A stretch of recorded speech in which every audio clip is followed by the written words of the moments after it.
ಇವತ್ತು ನನ್ನ ಲೈಫಲ್ಲಿ ಕಂಫರ್ಟ್ ಝೋನ್ ಇಂದ ಹೊರಗೆ ಬರಕ ಡಿಸೈಡ್ ಮಾಡೇನ್ರಿ. ನಮಸ್ಕಾರ ರೀ, ಸ್ವಚ್ಛ ಬಾಯಿಲ್ ಆಚಕಣ ಮಾತಾಡೋ ಗಿಚ್ಚ ಬಿಜಾಪುರ ಮಂದಿಗೆ ಡೇ 7 ಲಾಗ್ಗೆ ಸ್ವಾಗತ. ಇವತ್ತು ಬೆಳಿಗ್ಗೆ 5 ಗಂಟೆಗೆ ಎದ್ದು ಬ್ರಷ್ ಮಾಡತ್ತೀನ್ರಿ. ಎದಕ್ ಜಲ್ದಿ ಎದ್ದೀನಿ ಅಂತೀರನ? ಲೈಫಲ್ಲಿ ಫಾರ್ ದ ಫಸ್ಟ್ ಟೈಮ್ ನಾನು ಕಂಫರ್ಟ್ ಝೋನ್ ಇಂದ ಹೊರಗೆ ಬಂದು ನನ್ನ ಡ್ರೀಮ್ಸ್ಗೋಸ್ಕರ ವರ್ಕ್ ಮಾಡ್ಬೇಕಂತ ಡಿಸೈಡ್ ಮಾಡೇನ್ರಿ. ಇವತ್ತ ಫಸ್ಟ್ ಡೇ ನಾ ರನ್ನಿಂಗ್ ಮಾಡ್ಬೇಕು ಅನ್ಕೊಂಡಿದ್ದೆ ರೀ. ನಮ್ಮನ್ನ ಬೇಡ ಫಸ್ಟ್ ಡೇ ವಾಕಿಂಗ್ ಮಾಡೋಣ ಅಂದ.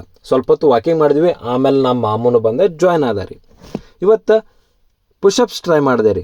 ಮೋರ್ ದೆನ್ 2 ಇಯರ್ಸ್ ಆಯ್ತು ರೀ ಸಿಂಗಲ್ ಪುಷಪ್ಸ್ ಹೊಡೆದಿಲ್ಲ, ಯಾಕಂದ್ರೆ ನನ್ನ ಕೈ ಫ್ರ್ಯಾಕ್ಚರ್ ಆಗಿತ್ತು. ಆಮೇಲೆ ದೇಸಿ ಡಂಬಲ್ಸ್ ಟ್ರೈ ಮಾಡಿದ್ವಿ ರೀ. ಮೊದಲು ಸಣ್ಣ ಡಂಬಲ್ಸ್ ಎತ್ತಿ ನೋಡಿದೆ, ಆಮೇಲೆ ದೊಡ್ಡ ಡಂಬಲ್ಸ್ ಎತ್ತಿ ನೋಡಿದೆ ರೀ. ಆಮೇಲೆ ಸ್ವಿಮ್ಮಿಂಗ್ ಮಾಡಕ್ಕೆ ಬಂದೀವ್ರಿ.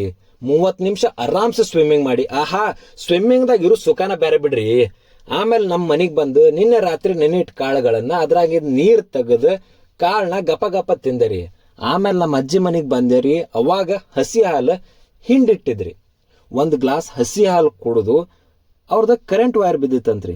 ಅದನ್ನ ಮ್ಯಾಲೆ ಎತ್ತಿ ಹಾಕಿ ಆಮೇಲೆ ಮತ್ತೆ ನಮ್ಮ ಮನೆಗೆ ಬಂದು ನಾನು ನಮ್ಮ ಬೆಕ್ಕವ್ವ ಇಬ್ರು ಊಟ ಮಾಡಕ್ಕೆ ಕುಂತೀವ್ರಿ. ಏನು ಸ್ಪೆಷಲ್ ಅಂತೀರೇನು ಊಟ? ಕೆನೆ ಮೊಸರ ಪಲ್ಯ ರೀ.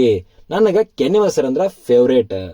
ಮತ್ತೆ ಇವತ್ತು ಟ್ರೇಡಿಂಗ್ ಇಲ್ರಿ, ಯಾಕಂದ್ರೆ ಇವತ್ತು ಹಾಲಿಡೇ. ಮತ್ತೆ ಸಿಗೋನು ನಾಳೆ. ಇವತ್ತಿನ ಲಾಗ್ ಇಷ್ಟ ರೀ.